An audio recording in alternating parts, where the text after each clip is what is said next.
In this video, we will show how to change the kits between a standard fan kit to a heating and cooling kit on your DryGair unit.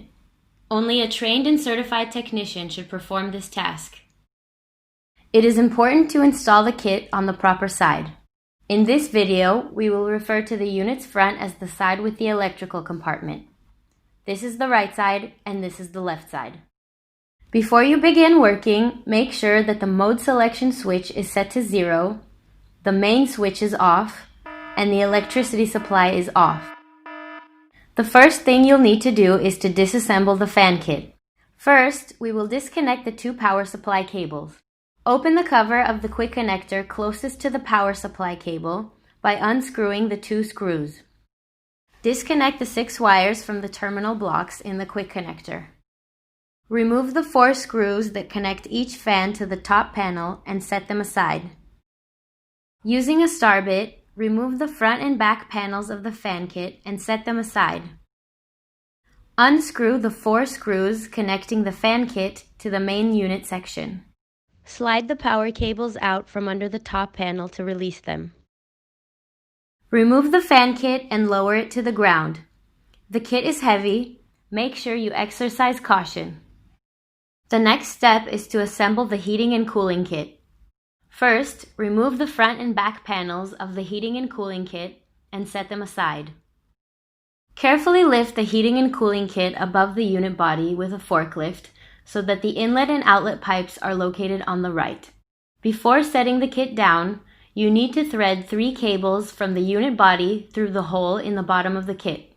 2 cables providing the fan's power supply, which are screwed into the frame of the unit body, and a 3rd cable that you will find rolled up on the right side of the unit body, which connects to the valve controller. After all 3 cables are threaded through, you can lower the kit down onto the frame carefully. This is the pipe system. On the left is the inlet pipe for hot or cold water. On the right is the outlet pipe for the exiting water. This is the bypass pipe. This is the valve and actuator, which regulates the water flow. This is the valve controller electrical box, which regulates the temperature produced by the unit. This is the air release valve. Secure the kit into the unit body using the 4 screws you removed earlier. Thread the valve controller electric cable through the hole in the right wall of the kit to reach the gray box containing the valve controller. Connect the 4 wires to the corresponding terminal blocks numbered 61 to 64 in this manner. Thread the fan electric cables through the holes on the top panel. Make sure that the cables don't interfere with the fan's rotation. Place the fans onto the top panel such that the quick connector is oriented towards the power supply cable and screw them back in. Reconnect the 6 wires to the terminal blocks inside the quick connector in the proper order. Close the cover of the quick connector. Now we will test the electric connection.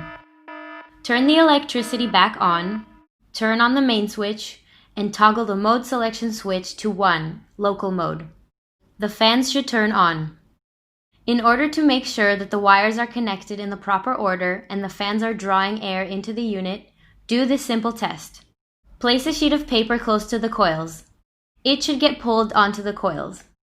Make sure to check both fans. Check that the valve controller is turned on. You will see the current temperature that the sensor reads on the display. If everything is working properly, the unit can be turned off and you can proceed to connect the water pipes to the unit. You can connect your hot and cold water supply using 1 1/4 inch BSP male connections. The first time that you run water through the system, loosen the air release valve slightly.